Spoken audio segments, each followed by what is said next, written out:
पिताजी ने जो राजद को स्थापित किया था, ए टू जेड उस वक्त भी थे, लेकिन ए टू जेड जो पिछड़ों के, दलितों के हितैषी नहीं थे, उनको छांट कर कमिश्नर ने माई समीकरण बनाया था।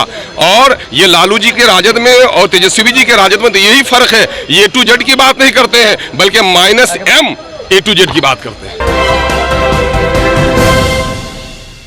नमस्कार, आप देख रहे हैं सिटी पोस्ट लाइव और मैं हूं आपके साथ हर्षिता प्रताप सिंह।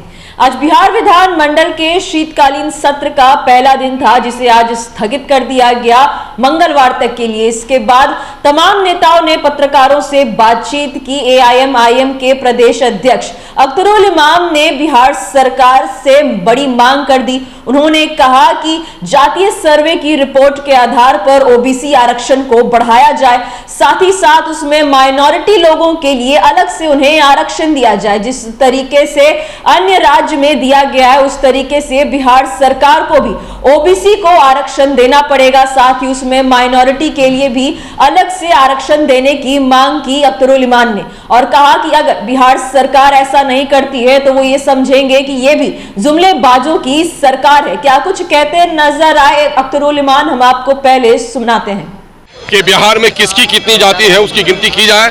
माननीय मुख्यमंत्री को साधुवाद देता हूं कि उसने ये काम कराया और देश उसका अनुकरण चाहता है। मैं कह रहा हूं कि अगर ईमानदार है सरकार तो चूंकि पैथोलॉजिकल रिपोर्ट आ गई है सामने में, अब दवा लिखनी चाहिए। SC ST OBC की आबादी बढ़ी है, जो इस बात का संकेत है कि समुदाय के लोगों की शैक्षणिक आर्थिक स्थिति अच्छी नहीं है। जिनकी शैक्षणिक और आर्थिक स्थिति अच्छी नहीं होती है, उन्हीं के आप बच्चे ज्यादा पैदा होते हैं, ये इस बात का सबूत है। इसलिए इनको ऊपर उठाने के लिए आरक्षण की सीमा को बढ़ाइए और OBC का आरक्षण 50% करते हुए माइनॉरिटी का आरक्षण उसमें अलग से उनका कोटा तय कर दिए, जितना उनका हिस्सा होता है, जिस तरह साउथ के स्टेट में केरल, कर्नाटक और तमिलनाडु में हुआ है। ये सचर कमेटी रंगनाथ मिश्रा कमीशन के सिफारिश के मुताबिक है। अगर बिहार सरकार ये काम नहीं करती है, आरक्षण नहीं बढ़ाती है, तो समझा जाएगा ये भी जुमलेबाजी है, ये जनता के पैसों का दुरुपयोग है। इसलिए सरकार को ऐसा करना चाहिए, हम ये आशा रखते हैं। रिपोर्ट में बढ़ाने की बात हुई, अमित शाह ने कहा रिपोर्ट में जो है ये संख्या। अरे भाई, अमित शाह की बात क्यों करते हो, मोदी की बात क्यों करते हो, योगी की बात? जुमलेबाजों के जो लोग कहें कि मेरा भाषण जो है जुमलेबाजी है,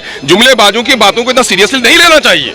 बिहार की जनता का पैसा खर्च हुआ है, बिहार के नौकरशाहों ने किया है। मुझे विश्वास है कुछ त्रुटि होगी, लेकिन आंकड़े सही है। एक सवाल और, तेजस्वी यादव ने कहा पिताजी ने जो राजद को स्थापित किया था, ए टू जेड उस वक्त भी थे, लेकिन ए टू जेड जो पिछड़ों के, दलितों के हितैषी नहीं थे, उनको छांट कर कमिश्नर ने माई समीकरण बनाया था।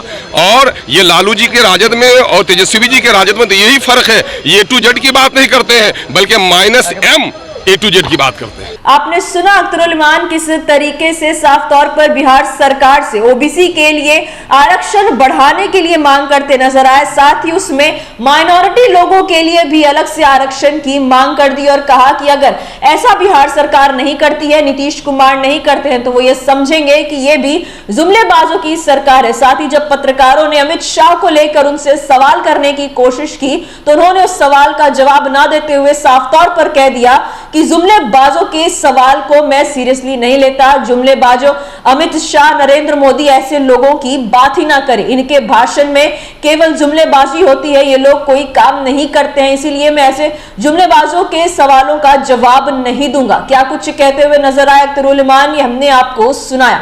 फिलहाल इस खबर में इतना ही। आप आगे की खबरों के लिए देखते रहिए सिटी पोस्ट लाइव।